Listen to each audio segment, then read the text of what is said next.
name's Emanuel. Welcome to our spiritual talk for today. This will be about a reading from Emanuel Swedenborgs' Heaven and Hell on the conjunction of heaven with the human race. So this is the way that spirits, good and evil spirits from the heavens and hells, what the nature of their interaction with us in the natural world is.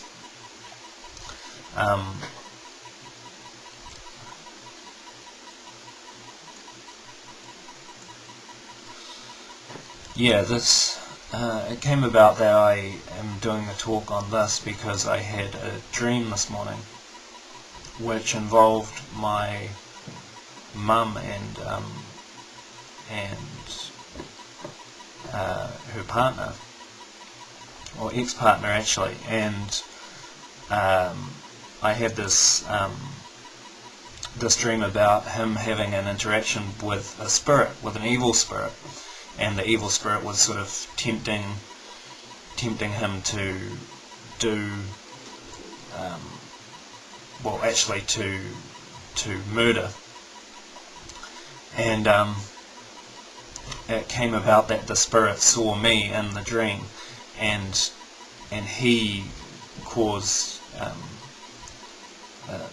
this man to come and actually attack me, and I wrestled with him, and in the end I did like an exorcism on him in the dream, just to cast out the spirit, sort of like Satan be gone sort of thing. And I told my mum about the dream, and then so we got talking about the nature of spirits in the spiritual world, and it sort of came up the question as to what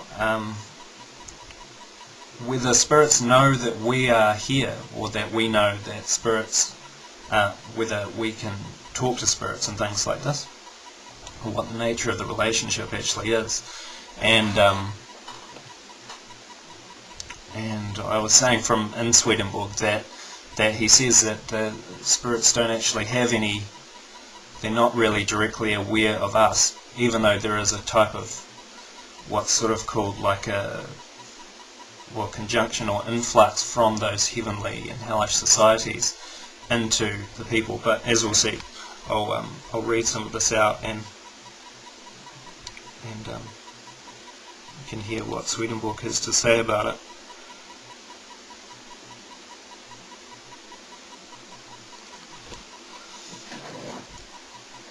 He says, "It is well known in the Church that all good is from God, and that nothing of good is from man, consequently that no one ought to ascribe any good to himself as his own. It is also well known that evil is from the devil.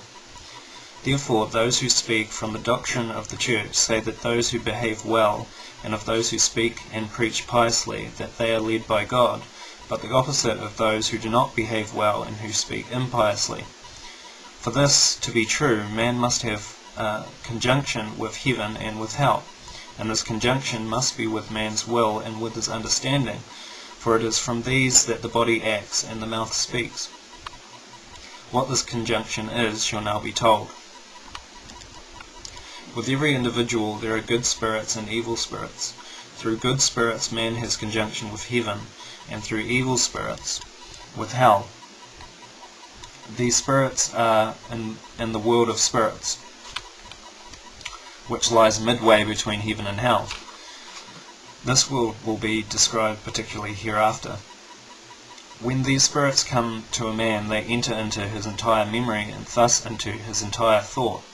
Evil spirits into the evil things of his memory and thought, and good spirits into the good things of his memory and thought. These spirits have no knowledge whatever that they are with man, but when they are with him they believe that all things of his memory and thought are their own. Neither do they see the man, because nothing that is in our solar world falls into their sight, which is the world of the physical sun, the sunlight. The sunlight isn't visible to spirits. The Lord exercises the greatest care that spirits may not know that they are with man, for if they knew it, they would talk with him, and in that case evil spirits would destroy him. For evil spirits, being joined with hell, desire nothing so much as to destroy man, not alone his soul, that is, his faith and love, but also his body.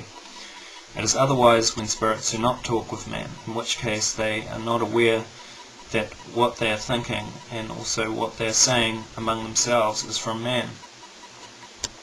For although it is from man that they talk with one another, they believe that what they are thinking and saying is their own. And everyone esteems and loves what is their own. In this way spirits are constrained to love and esteem man, although they do not know it. That such is the conjunction of spirits with man has become so well known to me, from a continual experience of many years, that nothing is better known to me.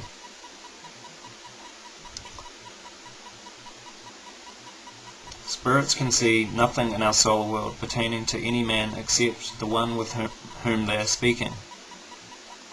The reason why spirits that communicate with hell are also associated with man is that man is born into evils of every kind. Consequently, his whole life is wholly from evil, and therefore, unless spirits like himself were associated with him, he could not live, nor indeed could he be withdrawn from his evils and reformed.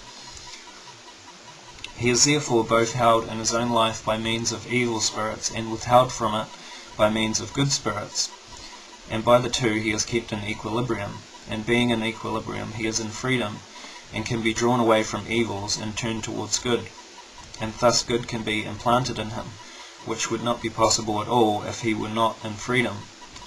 The freedom is possible to man only when the spirits from hell act on one side and spirits from heaven on the other, and the man is between the two.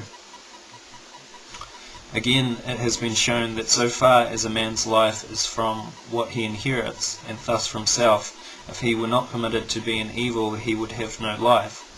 Also, if he were not in freedom he would have no life.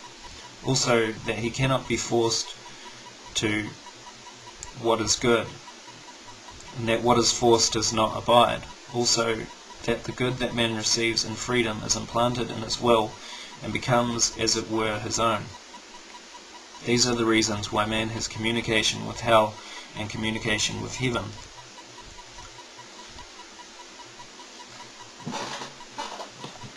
What the communication of heaven is with good spirits, and what the communication of hell is with evil spirits, and the consequent conjunction of heaven and hell with man, shall also be told. All spirits who are in the world of spirits have communication with heaven or with hell. Evil spirits with hell, and good spirits with heaven. Heaven is divided into societies, and hell also.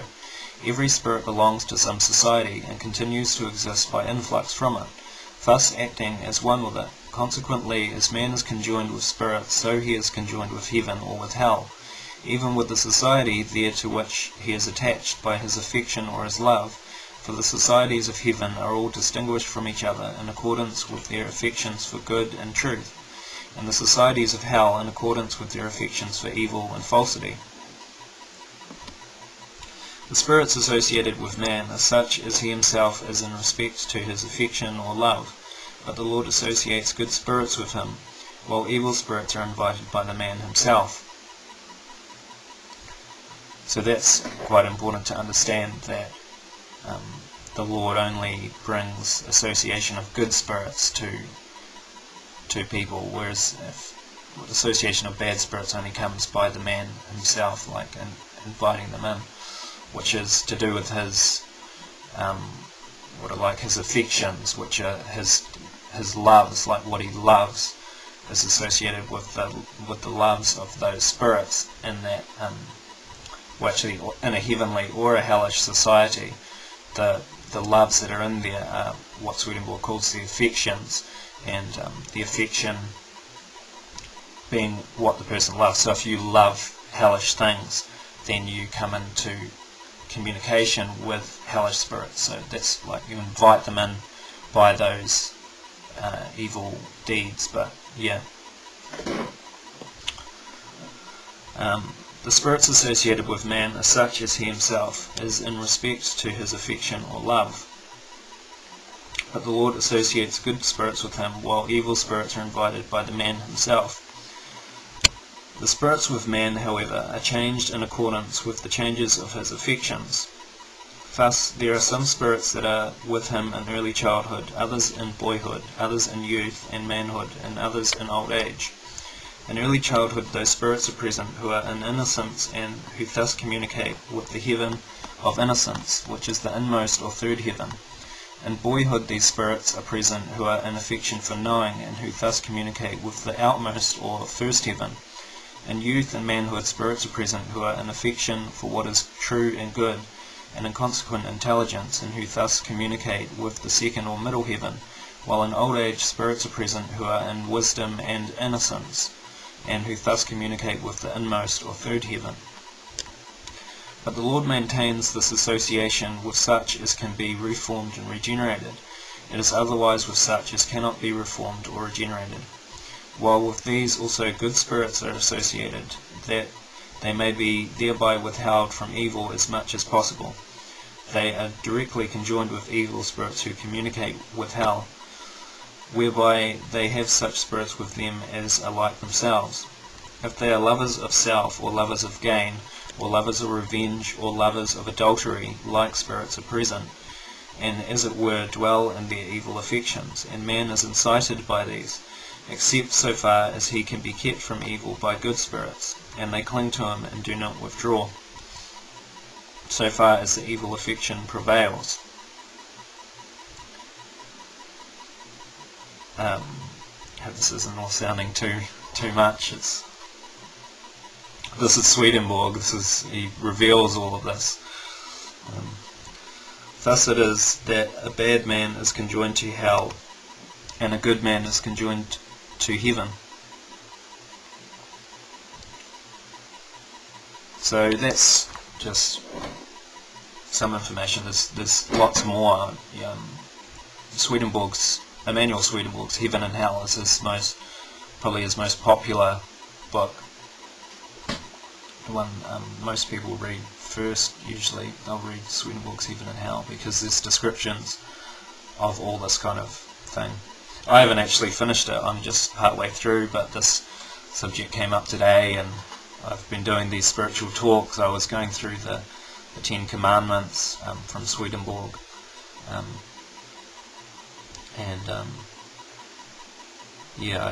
I probably won't be finishing doing the Ten Commandments, but I wanted to do something, so I hope this has been interesting.